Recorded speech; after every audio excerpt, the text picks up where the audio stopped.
महाराष्ट्र में विधानसभा चुनाव को लेकर सियासी पारा हाई है। जैसे जैसे मतदान की तारीख नजदीक आती जा रही है, वैसे वैसे राजनीतिक दलों की बयानबाजी भी तीखी होती दिखाई दे रही है। इसी कड़ी में पूर्व सीएम उद्धव ठाकरे ने एक बार फिर पीएम मोदी और गृह मंत्री अमित शाह को निशाने पर लिया, तो शरद पवार ने भी अजीत पवार को लेकर बड़ा बयान दे दिया है। इस बीच नवाब मलिक भी बीजेपी की परेशानी बढ़ाते हुए नजर आ रहे हैं। देखिए रिपोर्ट।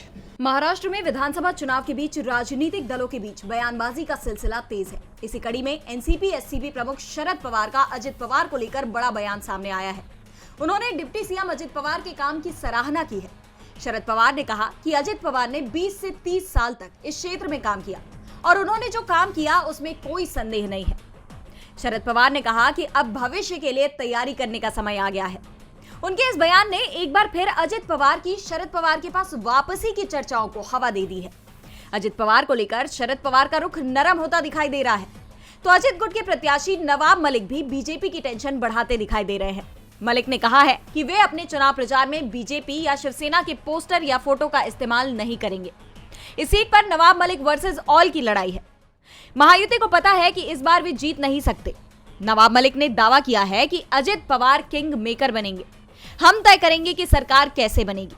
जिसके बाद अजित पवार को लेकर बीजेपी की चिंता बढ़ी हुई है।